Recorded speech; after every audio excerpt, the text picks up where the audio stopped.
if you wish to have nuclear at all, or atomic energy, then you're going to have some risk in the story.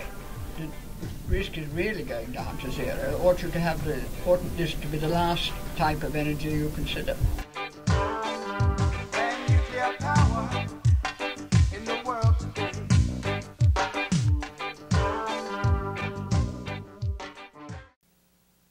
Our next speaker is Conrad Miller. Hi, thanks for letting me speak. Could you give your affiliation?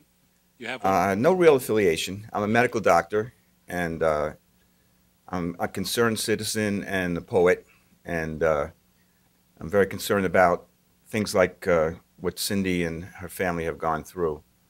I guess my immediate reaction to what she just said would be perhaps part of the study or another study should just focus on that area between those two plants, Dresden, that are still active, Dresden and Braidwood, that others have said, I think somebody from the EPA said that is a nuclear Bermuda Triangle. And about statistics, I remember when I went to school, I went to Cornell, and I took 3 statistics courses, and we all used this one little book, and it was called How to Lie with Statistics. I think it's in most courses. Okay, well today is, nobody has really mentioned it, but today is Chernobyl Day. It's 24 years now since that accident. And in that light, I'd like to make my comments. According to Dr. Alexei Yablokov, he was the president of the Russian Environmental Policy Center. He came out with a book that was just translated into English, and I think it's this year. And he states that 980,000 people have died so far from Chernobyl, not 31, 980,000, and that's so far. And most of that, of course, is from the contamination of an area that Dr. Vladimir Chernusenko states will be contaminated for about 100,000 years. That's 375-mile area where the winds blew after the Chernobyl accident. And he said, there was a video made, and he said this. He said, we have conducted studies of the regions around 20 different nuclear plants in my country, in Russia. Actually, he probably meant the USSR at that time. In all of these territories, we noticed an increase in the breast cancer rate, sometimes an increase of 15% over the normal level. And we noticed the growth of anemia amongst children who lived in those areas, cardiovascular diseases, and cataracts. So from this, you can conclude that even without the explosion of nuclear weapons, there's quite a bit of danger to human lives. And he actually was a nuclear physicist, and he was the president of the Ukrainian Academy of Sciences. And he was the one who ran the cleanup of Chernobyl, and he died of cancer. And also, there was another study, the Sellafield study. I think Sellafield is the reprocessing plant in the UK, and 1,000 pounds of plutonium have been released from that plant and spilled into the Irish Sea. And they did a study on the children's teeth around there, and the further away from the plant, the less plutonium were in the teeth of the children. No, I don't think any conclusion was made about cancer from that, but we know that plutonium, as stated by our National Academy of Sciences, is that the cancer-causing dose is 1 microgram. 1 microgram can cause lung cancer. So a pound of plutonium can produce, theoretically, if dispersed, 450 million lung cancers. So 20 pounds of plutonium could produce cancer in every human being on Earth. And every nuclear power plant produces between 400 and 1,000 pounds of plutonium every year. And we have 104 nuclear plants, and 30 of them have leaked.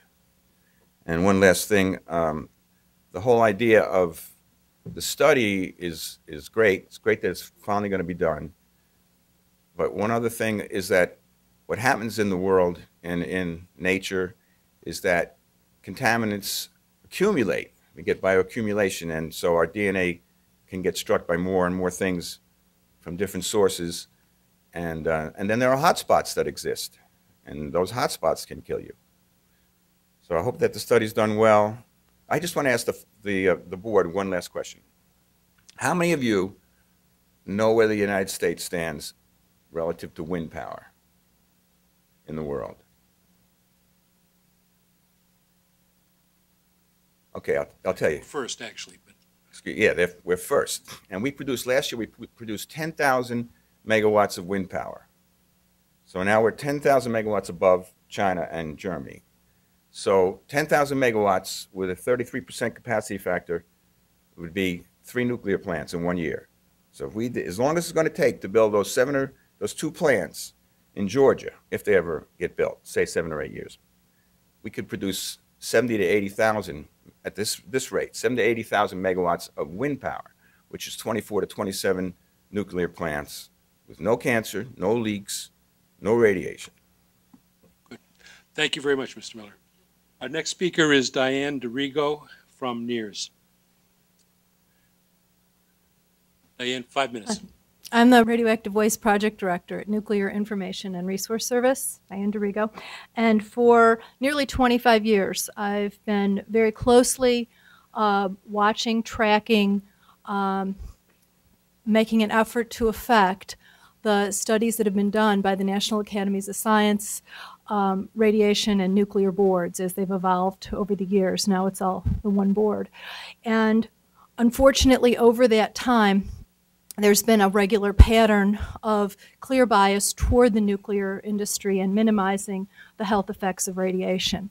And our perspective has been critical of panels that do not have a fair balance or a fair premise to begin with. We've had criticisms that we've posed. In some cases, we've supported, believe that some results were, made their way through that were better than others. But in any case, putting a radiation study in the hands of the National Academy of Sciences is not something that we were very favorable to. And so the reason I'm mentioning this from the start is that we will continue to very closely observe what goes on, who the people are that are appointed to this committee, what the premise of the study is, how the subcommittees are broken down. And I'm glad to see that in this case there are a lot more people watching very closely than have been in the past. And so it's, I express the concern that a few others have expressed previously about having this study be done by the NRC, Nuclear Regulatory Commission, in the first place with the National Academy of Sciences, and I'm hoping that since that appears to be a fait accompli, and this is proceeding, that we will be able to have clear information, transparency, and there will not be an inherent bias in either the questions that are asked, how they're asked, and the people who were chosen to do the study. That's really my main concern for today. Good.